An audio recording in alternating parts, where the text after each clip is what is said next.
Special announcement, also joined by our President and CEO, Dr. Mark Keroack, both of whom will speak this morning. Without any further ado, I'm very honored to turn the podium over to a very, very good friend of Western Massachusetts, the City of Springfield, Baystate Health and Baystate Medical Center, the Chairman of the House Ways and Means Committee of the Congress of the United States, Congressman Richard E. Congressman? Thanks, Mike. Thanks to Mike. And I did check with the not only the Chief Medical Officer giving us advice over the last year on infectious disease, but I just checked with him before I removed my mask, so you should know that. He's okay. All right. Thanks, first of all, to Baystate. What a remarkable job that you did during this pandemic. And just like Sisyphus, as we thought we were up the mountain, we have to be mindful of rolling that boulder continually back up the hill. I just want to mention one kind of note that was not part of the script, and that is that there's $50 billion in the package that we just passed for testing. I want to remind people that there's a long ways to go here. And I thought Dr. Fauci had an excellent metaphor just a few days ago when he was asked if we had turned the corner. He said, we are at the corner. That's the better answer. So continuing to be tested is going to be a very important part of our responsibility. The announcement that draws us here today, as we thank the Baystate family for their Herculean efforts and the superb advice that they've given to people across western and central Massachusetts, is that FEMA, the Federal Emergency Management Association, they have awarded Baystate Medical almost $2 million again for the work that they've done. These initiatives were meant precisely to come to the aid of those on the front lines of providing important health care and advice every day. I'm going to take a moment again to defend the role that the federal government has played since the virus broke out. The CARES Act was written in about 8 days. Speaker, myself, and Secretary Mnuchin, we wrote that legislation, the parameters of at least on Friday night. In about 6 hours, he was on the phone, and the Speaker and I were at her office with the Ways and Means tech staff. And we laid out a plan. We met the press at about 1 o'clock in the morning. That plan worked. We passed it 8 days later, and it's held. So there are parts of the economy that are doing quite well. There are other parts of the economy that are going to remain challenged. We have the jobs report on Friday. We should have some indication of people being brought back to work. But I can't emphasize enough the role that the child credit expansion will play, where we hope to cut childhood poverty in half. We've made it refundable, so there'll be cash flow on a monthly basis as opposed to waiting for the tax filing season. The child dependent credit, that means child care for women in large measure who have had to leave the workforce because they had to choose between taking care of children and their job. And then the earned income tax credit, which has been a pet peeve of mine for a long time, we expanded that to single filer and made it refundable. What's important about that is it rewards work. People that go to work in America shouldn't be poor. Simple as that. So the aid that we have brought to cities and towns in the state of Massachusetts, the governor and I have talked extensively, about $8 billion. The city of Springfield will receive $100 million. Holyoke, $41 million. Pittsfield, $33 million. Chicopee, just north of $33 million.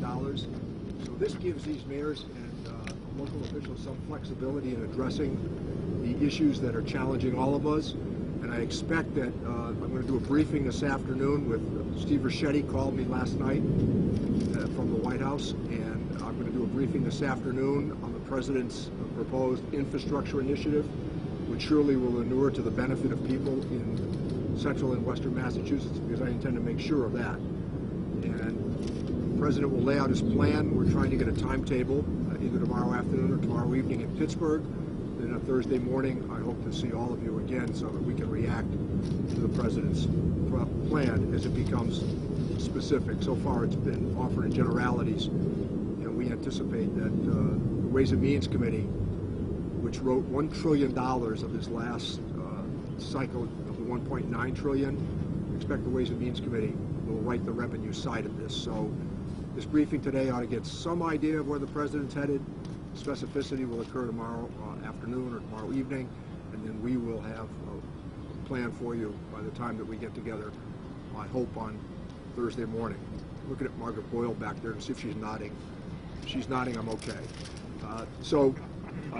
Mark Keroack continues to give us really grand advice on a daily basis. I follow the briefings that he's offered, and like Dr. Fauci, the advice is always sound, and I think that the role that Baystate Medical Center has played in combating this virus has really been extraordinary.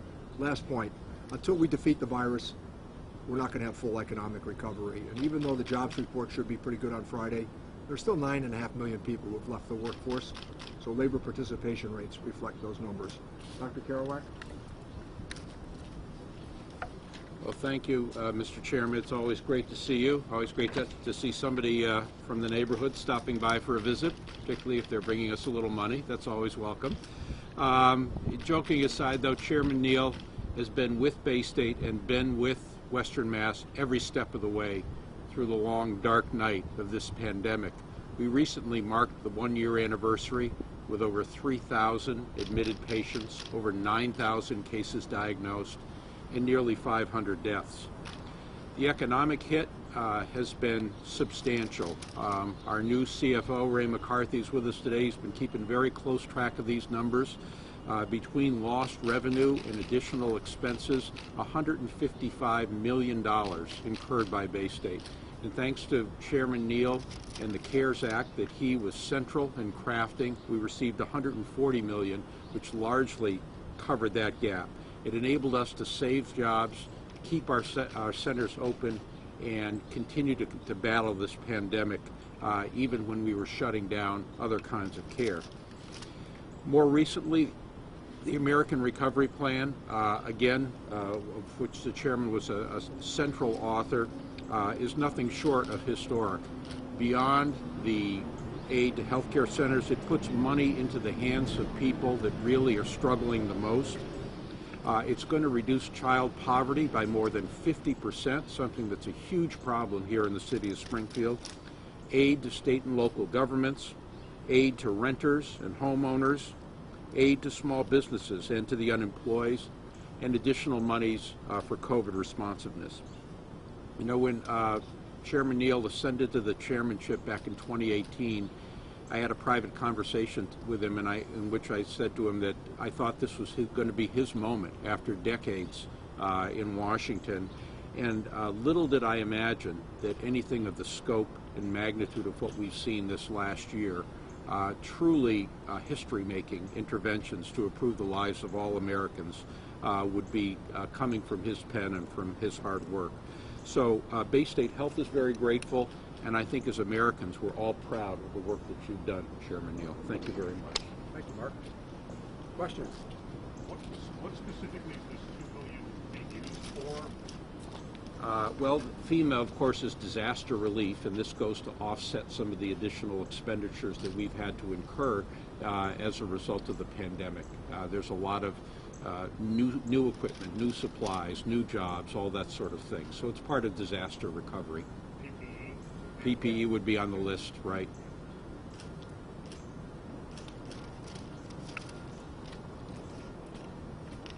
Question? Is this part of, which federal legislation is this part of? The recovery or CARES? It'll be a combination. Combination.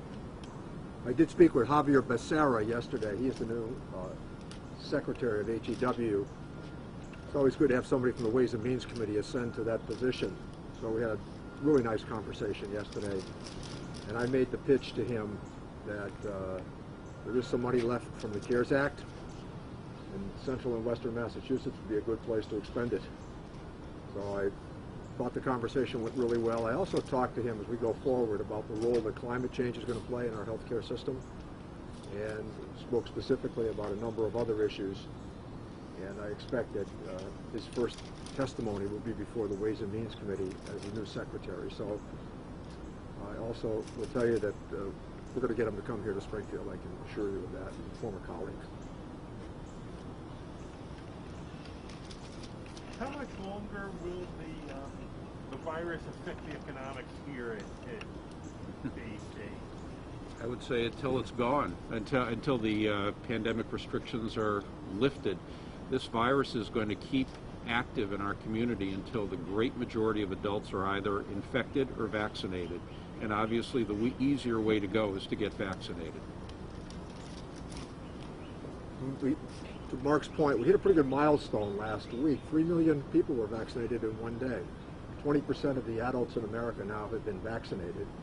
And the president's package, he suggests that by late May, I believe, 300 million people will have been vaccinated. That's a pretty compelling statistic, but it's also a demonstration of American ingenuity, not to forget the breakthroughs that we've had because of that investment in science and research. So I think the president's very measured approach to this has been important.